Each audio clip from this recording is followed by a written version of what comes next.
the Rantin Review Pro Wrestling. We are catching up with the news and the rumors and everything else in the world of pro wrestling and sports entertainment today.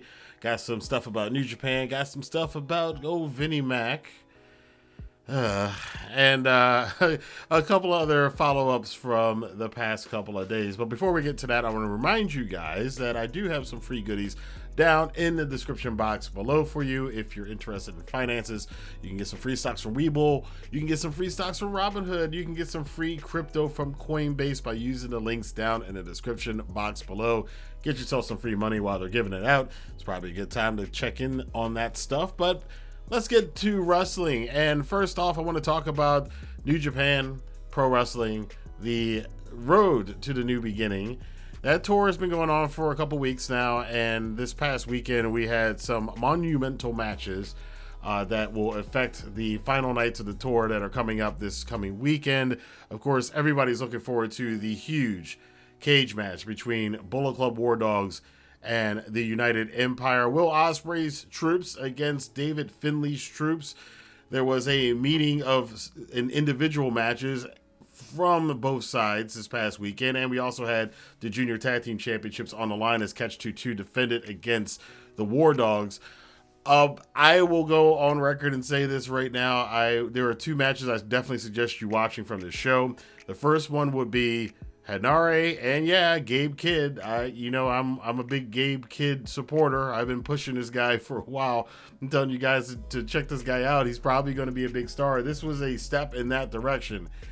Hanare and Gabe Kidd had a brutal knockdown, drag out, kick your teeth in kind of match this past week. It was probably the best match I've seen from Gabe Kidd so far. It's definitely the best match I see from Hanare.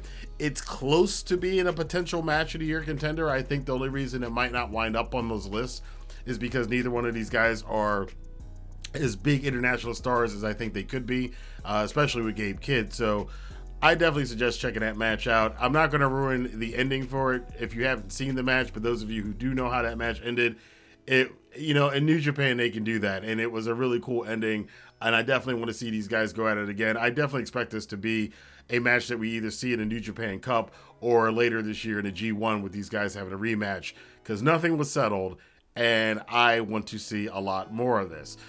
The big thing of the night, though, is that the War Dogs, Bullet Club, Finlay's Bullet Club, they did a number on the United Empire. Ospreay was not there. He's not going to be back in the New Japan until the cage match.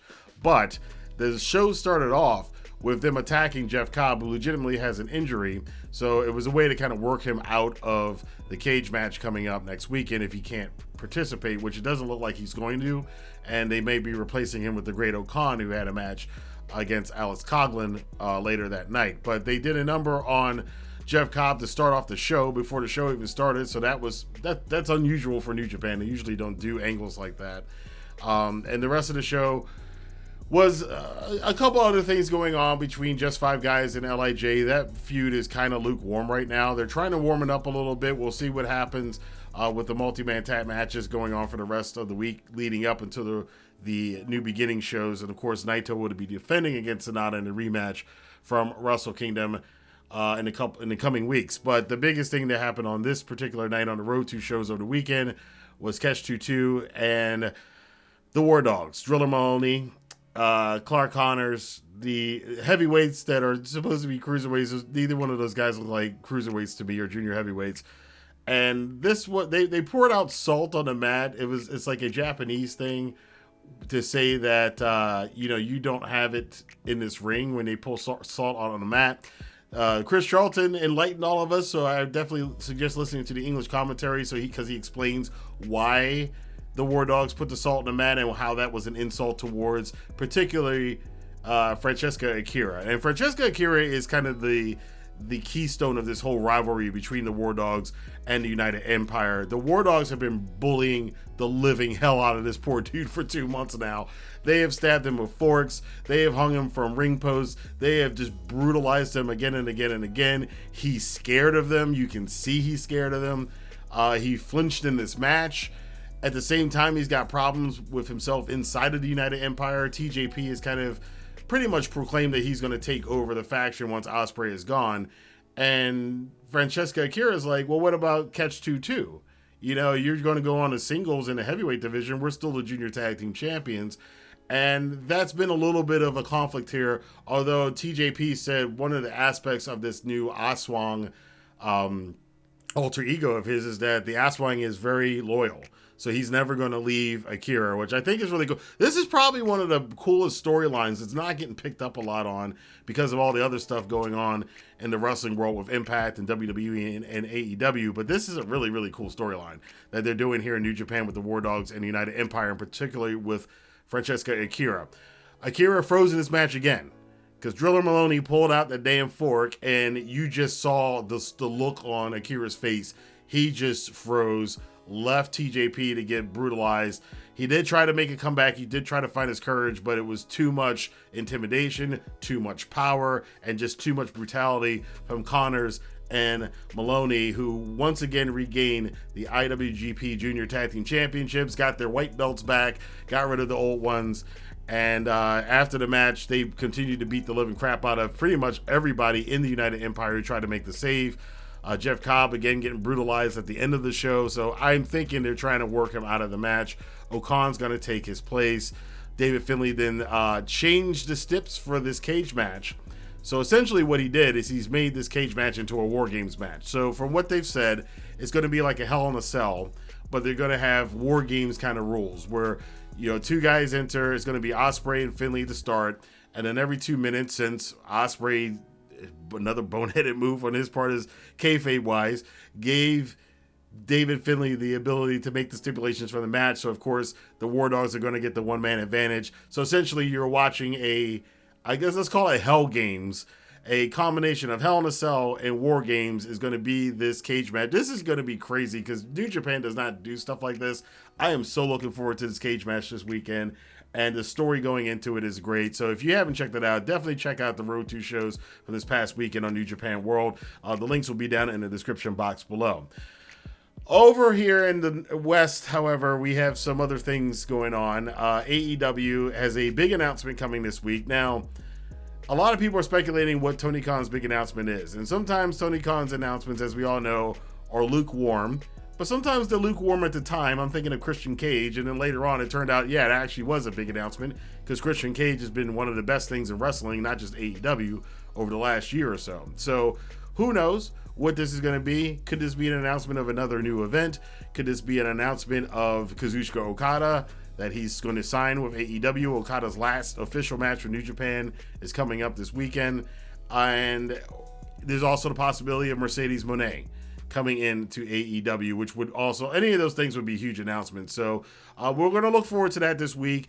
AEW, I watched a bit of Collision and a bit of Dynamite over this past week. A little lukewarm. It's like they're kind of ramping up for stuff. They're kind of settled right now, but we are going to be heading into the Revolution pay-per-view soon, and we got the huge match coming up this week for the Tag Team Championships. Big Bill and Ricky Starks defending against Sting and Darby Allin. This is leading into Sting's retirement coming up at the beginning of March at the Revolution show. We're suspecting right now that it's going to be against the Young Bucks because that's what Sting asked for. Despite what fans think, Sting asked for it to be the Young Bucks. So there you go. So big week for AEW this week. We're going to see how it pans out for them, especially on the Dynamite show where a lot of stuff is going to go down. Over in WWE, there's still the fallout. I already did a video about the whole thing with The Rock and Roman and Cody. So if you haven't seen that video, hit the notification bell and go check out the channel for my thoughts on that. But another thing that happened with this whole Vince McMahon thing, and I don't like getting into this, but it's worth mentioning that John Laurinaitis apparently is throwing Vince under the bus. So Laurinaitis came out and said that he was just as much of a victim, which is a terrible thing to say, as the alleged victim in this whole Vince McMahon lawsuit. And a lot of rumors are going around that Laurinaitis is trying to gather, allies to his side, and apparently his lawsuit is going to be separate from whatever defense Vince is going to do. So the coalitions on Vince's side are kind of breaking down a lot. There's a lot to be spoken about. I'm going to wait as we see more stuff come out from this, as this seems to be a story that changes every single day. I don't want to harp on it every single day, but I will check back in with it. There, as a person who's really into psychology and into philosophy, there's a lot to be learned. There's a lot of parables about the Vince McMahon story that turned out to be true. So maybe we'll get into that at some point in the future. But I do think, as far as the rumors for this week are concerned and what's going to happen the rest of the week, Laurinaitis kind of separating himself from Vince, this could be a lot bigger mess than we think and than we realize. I think right now a lot of people are expecting that TKO is probably just going to pay off the settlement for the young lady who's alleging that Vince and Laurinaitis and others abused her. Brock Lesnar has been removed from WrestleMania. He was removed from the Royal Rumble. I don't think we're going to see Brock anytime soon, if ever again, in WWE. And then comes the big question, can you erase Vince McMahon from WWE's history? I don't think it's possible. Like, you can erase wrestlers. You can, like, we've gone through it with Chris Benoit, and then they relaxed that. We've gone through it with other wrestlers in the past. But Vince McMahon invented WWE. He invented WrestleMania. He, for better or worse, in some ways a lot worse, in some ways a lot better, is the biggest influence on professional wrestling and sports entertainment over the last 40 years in this country and around the world. So you can't just erase the dude from history. And I don't know what WWE is going to do. There's not a lot of good news coming out of WWE, who had benefited from 2 years of favorable news and favorable things for them with the tribal chief era that we've been in. But like I said, and some people want to argue with it, most people agree with it. I think we're starting to see the cracks in the tribal chief era. I don't think it's going to end anytime soon, or they're going to be suffering from it anytime soon. But if they don't correct some of these things, these could be long-term detrimental effects on WWE, not just from the fans' perspective, but also from business. But we'll have to see that in the future. But I want to know what you guys think of these stories. What do you think about Laurinaitis kind of throwing Vince under the bus? What do you think Tony Khan's big announcement is going to be? Do you think Sting and Darby Allin are going to win the tag titles this Wednesday? And are you looking forward to this now Hell Games match, this big cage match, War Games, Hell in a Cell style match coming up this weekend between the War Dogs and the United Empire? I think it's going to be absolutely amazing. But again, I want to know what you guys think. Let your voice be heard in the comment box below. And until next time, I will see you guys here for more news, rumors, and commentary on the Rantin Review Pro Wrestling. Have a good day.